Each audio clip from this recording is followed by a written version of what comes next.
ಅಕ್ಕ ಹೇಳಕ್ಕ, ಇನ್ನು ಎಷ್ಟು ದಿನವರೆಗೆ ಇದೇ ರೀತಿಯಾಗಿ ಕೂತ್ಕೊಳ್ತೀಯ? ಭಾವನವ್ರು ಇನ್ನೂ ಬಂದಿಲ್ಲ ಅಂತ ಕಾಣುತ್ತೆ. ಸಮಯ ತುಂಬಾವಾಗಿದೆ, ರಾತ್ರಿ 9 ಆಯ್ತು. ಸ್ವಲ್ಪ ಆದ್ರೂ ಊಟ ಮಾಡಿ ಕುಳಿತುಕೋ ಅಕ್ಕ. ತಂಗಿ, ಮುತ್ತಿನಂತ ನನ್ನ ಮೈದುನಿಗೆ ಯಾವಾಗ ಪೊಲೀಸರು ಬಂಧಿಸ್ಕೊಂಡು ಹೋದ್ರು ಆವತ್ತೇ ನನ್ನ ಹಸಿರದ ಹಿಂಗಿ ಹೋಯ್ತಮ್ಮ, ಹಿಂಗಿ ಹೋಯ್ತು. ಯಾವಾಗ ನನ್ನ ಗಂಡನಿಗೆ ಕಟ್ಟಿ ಅವ್ರ ಕಣ್ಣನ್ನ ಕಿತ್ರು ಆವಾಗ ನನ್ನ ಹಸಿರ ದಾಹ ಹಿಂಗಿ ಹೋಯ್ತಮ್ಮ. ಅದೇಗೆ ಸಹಿಸಿಕೊಳ್ಳಲಿ, ಅದೇಗೆ ಸಹಿಸಿಕೊಂಡು ಬಾಳಲಮ್ಮ. ಅಕ್ಕ, ಎಷ್ಟೇ ಕಷ್ಟ ಬಂದರೂ ಸಹಿಸಿಕೊಳ್ಳಲೇಬೇಕು. ವಿಧಿ ಹಣೆ ಬರ ನಮ್ಮ ಹಣೆ ಬರದಲ್ಲಿ ಹೇಗೆ ಬರೆದಿದ್ದು ಅದನ್ನು ಅನುಭವಿಸಲೇಬೇಕು. ಅದು ನಮ್ಮ ಕರ್ಮ, ಅದನ್ನು ನಾವು ಅನುಭವಿಸಲೇಬೇಕು. ಅದು ನಮ್ಮ ಕರ್ತವ್ಯ. ಯಾವುದು ತಂಗಿ, ಯಾವುದು ಕರ್ತವ್ಯ, ಯಾವುದು ಧರ್ಮ, ಯಾವುದು ಕರ್ಮ? ಶಿವಶಕ್ತಿಯರ ಧರ್ಮದ ಹೋರಾಟದಲ್ಲಿ ಗಂಗೆ ಮನರ ಜೀವನ ಕಾಲಕೂಟದ ವಿಷಯದಂತಾಗಿದೆ. ಈ ನೆಲ್ಲಿಯೇ ಅಮೃತ ಧರೆ. ಅಕ್ಕ, ಆ ಕ್ಷೀರ ಸಮುದ್ರ ಮಂಥನ ಮಾಡಿ ಕಾಕೂಟ ವಿಷ ಕುಡಿದರೆ ಆ ಶ್ರೀಹರಿ ಒಂದಲ್ಲ ಒಂದು ದಿನ ಬಂದು ನಮ್ಮನ್ನು ಕಾಪಾಡುತ್ತಾನೆ. ಸಮಾಧಾನ ಮಾಡಿಕೊ. ಸಮಾಧಾನ ಹೇಗೆ ಮಾಡಿಕೊಳ್ಳಿ ತಂಗಿ? ಸಮಾಧಾನ ಹೇಗೆ ಮಾಡಿಕೊಳ್ಳಿ? ನನ್ನ ತಂಗಿಯನ್ನು ಗೌಡ ಶೀಲಹರಣ ಮಾಡಿ ಕೊಂದಾಕ್ಬಿಟ್ಟ, ಆವಾಗ ಮಾಡಿಕೊಂಡೇ ನಾನು ಸಮಾಧಾನ. ನನ್ನ ಮೈದುನ ನಿರಪರಾಧಿ, ಅವನಿಗೆ ಇಲ್ಲ ಸಲದ ಅಪವಾದನ ಹೊರಿಸಿ ಅವನಿಗೆ ಜೈಲಿಗೆ ಎಳೆಸ್ಕೊಂಡು ಹೋದ್ರಲ್ಲ, ಆವಾಗ ಮಾಡಿಕೊಂಡೇ ನಾನು ಸಮಾಧಾನ. ನನ್ನ ಗಂಡನಿಗೆ ಕಟ್ಟಿ ನಮ್ಮ ಆಸ್ತಿ ಅಂತಸ್ತು ಎಲ್ಲವನ್ನ ಕಸಿದುಕೊಂಡು ಅವ್ರ ಕಣ್ಣನ್ನ ಕಿತ್ತು ಆವಾಗ ಮಾಡಿಕೊಂಡೇ ನಾನು ಸಮಾಧಾನ. ಹೇಗೆ ಮಾಡಿಕೊಳ್ಳಲಿ ಹೇಳಿ ತಂಗಿ? ಅದೇಗೆ ಸಮಾಧಾನ ಮಾಡಿಕೊಳ್ಳಲಿ? ಅಕ್ಕ, ಹಿರಿಯರಾದ ನೀವೇ ಈ ರೀತಿ ಹತ್ತು ಕರೆದು ನಡೆದದ್ದೆಲ್ಲ ನೆನಪಿಸಿಕೊಂಡು ಸಣ್ಣರಾಗುತ್ತಿರುವಾಗ ಚಿಕ್ಕವಳಾದ ನನ್ನ ಪಾಡೇನಕ್ಕ? ನಿಮಗಿಂತಲೂ ಜಾಸ್ತಿ ಕಷ್ಟ ಅನುಭವಿಸುತ್ತಿರುವಳು ನಾನು. ನನ್ನಣ್ಣ ಜೈಲಿಗೆ ಹೋದ, ತಂದೆ ಸತ್ತು ಹೋದ. ಸಂತೋಷವಾಗಿ ಇರಬೇಕಾದ ಸಮಯದಲ್ಲಿ ನನ್ನ ಗಂಡ ಜೈಲು ಪಾಲಾದಕ್ಕ, ಜೈಲು ಪಾಲಾದ. ಹೌದು ತಂಗಿ, ದಯವಿಟ್ಟು ನನ್ನನ್ನು ಕ್ಷಮಿಸಿ ಬಿಡು. ನಿನ್ನ ಬಗ್ಗೆ ನಾನು ವಿಚಾರಣೆ ಮಾಡಲಿಲ್ಲ. ಹಾ, ತುಂಬಾ ರಾತ್ರಿ ಆಗಿದೆ. ನಿಮ್ಮ ಭಾವ ಕೂಡ ಹೊರಗಡೆ ಹೋಗಿದ್ದಾರೆ, ಇನ್ನೂ ಬರ್ಲಿಲ್ಲ. ನಡೆಯಮ್ಮ, ಅವರು ಬರುವವರೆಗೂ ಮಲ್ಕೊಳ್ಳೋಣ. ನಿನ್ನ ರೂಮಿಗೆ ಹೋಗಿ ನೀನ್ ಮಲ್ಕೋ.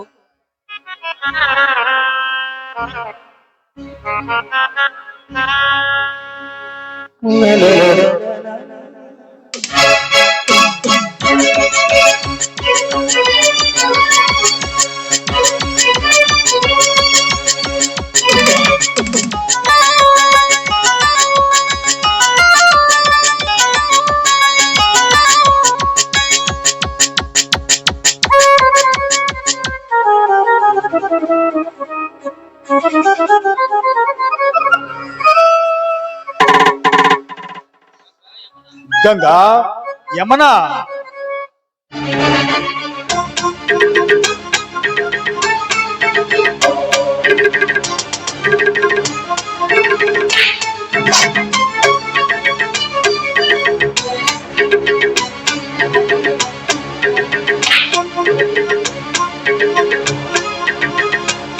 ಗಂಗಾ, ಯಮನ.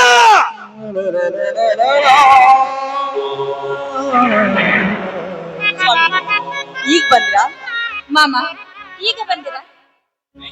ಬೆಂಕಿ ಹಚ್ಚಿರಿ ನಿಮ್ಮ ಸ್ವಾಮಿ ಎಂಬ ಮಾಮ ಎಂಬ ಶಬ್ದಕ್ಕೆ.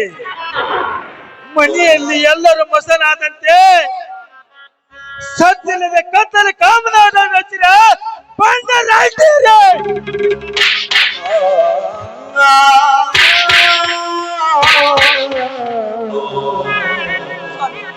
ಇದೆಂತ ಮಾತಾಡ್ತಿದ್ರಿ ನೀವು? ಏನಾಗಿದೆ ನಿಮಗೆ? ನೀವು ತಿಳಿದುಕೊಂಡ ಹಾಗೆ ನೀಚರಲ್ಲ ನಾವು. ದಯವಿಟ್ಟು ಈಗೆಲ್ಲ ಮಾತಾಡ್ಬೇಡಿ. ನನ್ನ ಪಾದ ಮುಟ್ಟಿದ್ರು ಹೇಸಿ ಹೆಣ್ಣೆ, ಪವಿತ್ರವಾದ ಗಂಗೆ ಎಂದು ಕಣ್ಣೆದುರಲ್ಲೇ ಮೆಂಡನಗೊಡೆ ಕೆಂಡವಾಗಿ ಸುಡ್ತಿರ ಬಂಡ ಸೂರ್ಯರೇ.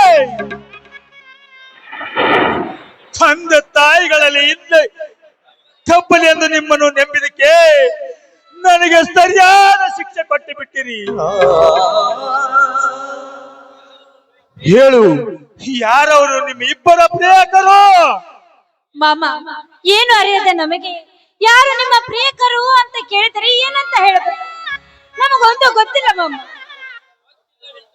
ಗೊತ್ತಿಲ್ಲ ಒಂದು ಕತ್ತಿನ ಆಟ ಹಚ್ಚಿ ನಿಪತ್ತಿಗೆ ಮಾಡಿಬಿಟ್ಟಿ ನಮ್ಮ ಮನೆಯ ಆಯುಷ್ಯದ ಜ್ಯೋತಿಯನ್ನು.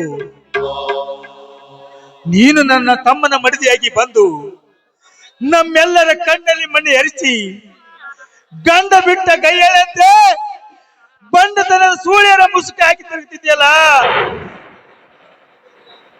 ಕಳೆದು ಬಿಟ್ಟಿಯಲ್ಲ ನನ್ನ ರೈತ ಮನೆತನದ ಮರ್ಯಾದೆಯನ್ನು. ಮಾಮ, ನಾವಂತ ವೇಷಿಯರ ವೇಷ ಹಾಕಿ ನಮ್ಮ ಗರ್ತಿತನಕ್ಕೆ ಎಂದು ಗಾಸಿ ತಂದುಕೊಂಡಿಲ್ಲ ಮಾಮ, ತಂದುಕೊಂಡಿಲ್ಲ. ಆದರೆ ನಾವು ನಿಮ್ಮ ಸೊಸೆಯಂದಿರು ನಿಜ.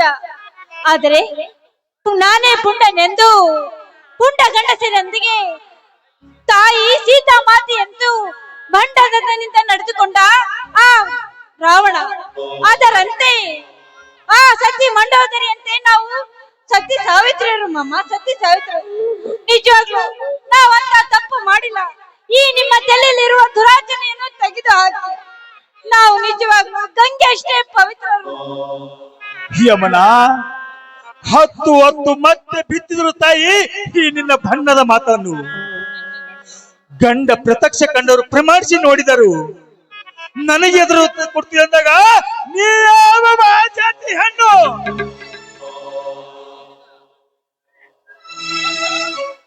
ಗಂಗಾ ಹುಡುಗಂಗಾ, ನಿನ್ನ ತಂಗಿ ನುಡಿದಕ್ಕೆ ಮಾತ್ರ ಉತ್ತರವನ್ನು.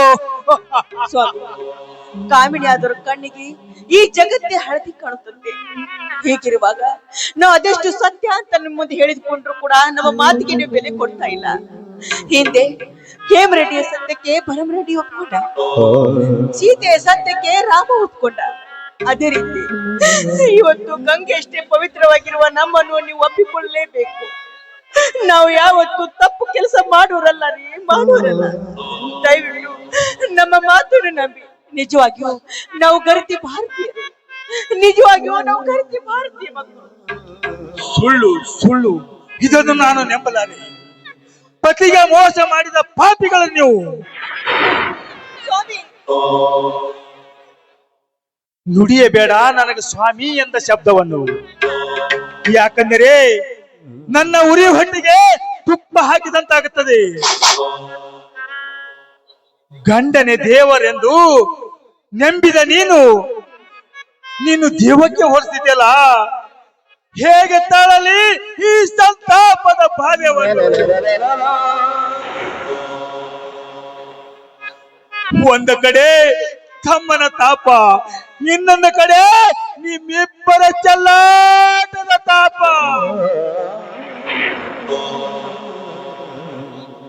ಈ ಪಾಪವು ತಗುಲು ಮುನ್ನ ಒಂದು ದೊಡ್ಡ ಇಷ್ಟವಾದರೆ ಕೊಟ್ಟು ಬಿಟ್ಟರೆ ಗಂಗಾ, ಸಂತೋಷದಿಂದ ಕುಡಿದು ಸಾಯ್ತಿದ್ದೀನಲ್ಲ ಗಂಗಾ.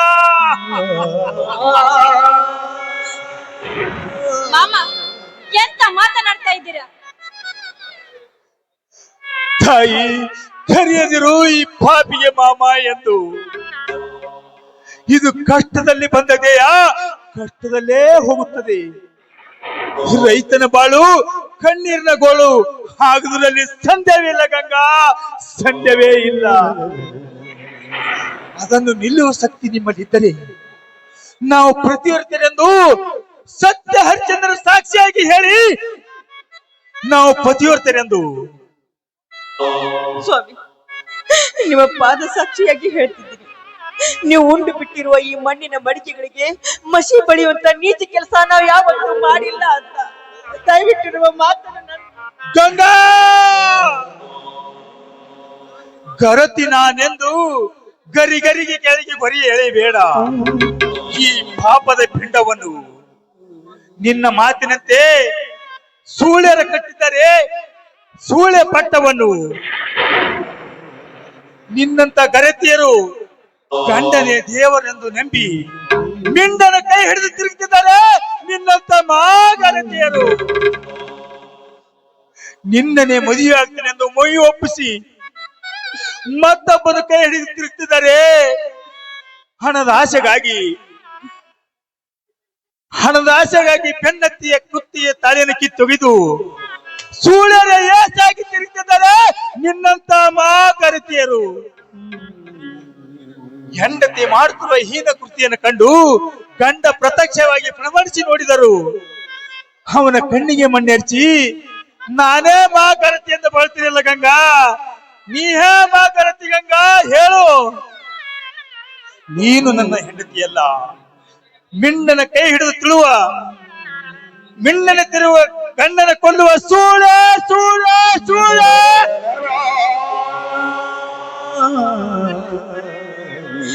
ಸ್ವಾಮಿ ಸ್ವಾಮಿ, ದಯವಿಟ್ಟು ಹೀಗೆಲ್ಲ ಮಾತಾಡಬೇಡಿ.